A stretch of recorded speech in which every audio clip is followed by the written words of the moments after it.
एक समय की बात है। हिमगिरी पहाड़ी पर चोरों का बहुत बड़ा समूह रहता था, जिनका काम किसी भी गांव में जाकर चोरी करना होता था। चोर चोरी किए हुए सामान को लाकर पहाड़ी पर रखते थे। उस सामान को चोरों का सरदार चोर बाजार में बेचकर सभी के लिए खाने पीने का इंतजाम करता था। प्रतिदिन ऐसा ही चलता रहता था। चोरों के ग्रुप में दो दोस्त भी थे, जिनका नाम सुखदेव सिंह और सुखचंद सिंह था। दोनों दोस्त कहीं भी चोरी करने एक साथ जाते थे तथा हमेशा एक साथ रहते थे। एक दिन दोनों को चोरी करने के लिए पहाड़ी से दूर श्रीपुर गांव में भेजा गया। यह गांव पहाड़ी से बहुत दूर होने के कारण दोनों दोस्त चोरी करने के लिए जल्दी निकल गए। श्रीपुर गांव में दोनों दोस्तों ने पहुंचकर देखा कि उस गांव में एक सत्संग चल रहा था, जिसके कारण गांव के सभी लोग जाग रहे थे। दोनों दोस्तों ने सोचा अभी किसी घर में चोरी करना खतरे से खाली नहीं होगा। हम लोग पकड़े जा सकते हैं, जिसके कारण हमारी पिटाई भी हो सकती है।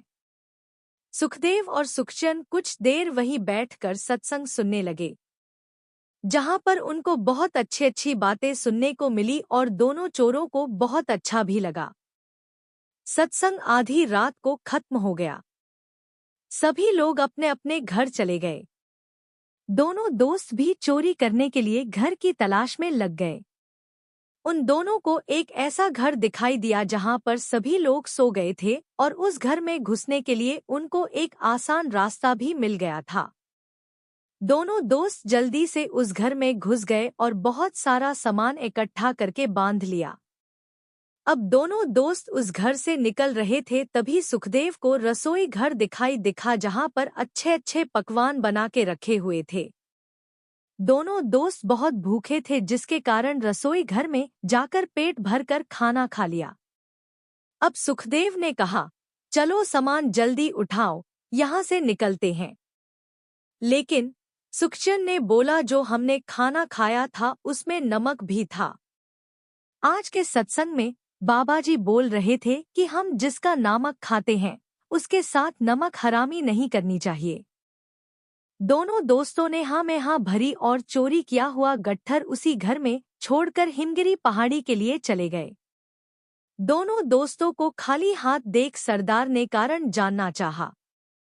सुखदेव और सुखचंद ने अपने सरदार को सारी बातें सच सच बता दी, जिसके लिए चोरों का सरदार बहुत नाराज हुआ और उन दोनों को अपने गिरोह से निकाल दिया।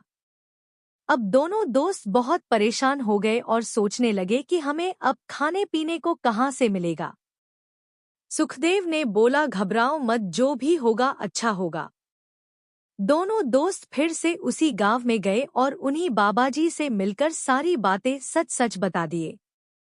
उन दोनों की बातें सुनकर बाबाजी बहुत खुश हुए और दोनों को अपने सेवादार के रूप में रख लिए, जहां पर उनको अच्छा खाने पीने को मिलने लगा।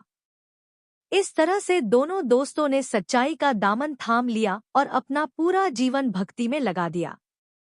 नैतिक सीख: हमें हमेशा अच्छे परिवेश और अच्छे दोस्तों के साथ रहना चाहिए, क्योंकि कहा जाता है कुसंग का ज्वार भयानक होता है। इसलिए संगत हो तो अच्छे लोगों की, नहीं तो अकेला रहना बहुत अच्छा होता है। इस कहानी में दो संगत आपने देखी, एक चोरों की संगत जिसका सरदार चोरी करना सिखाता है, दूसरी संगत साधु की संगत जो सच्चाई का पाठ पढ़ाता है।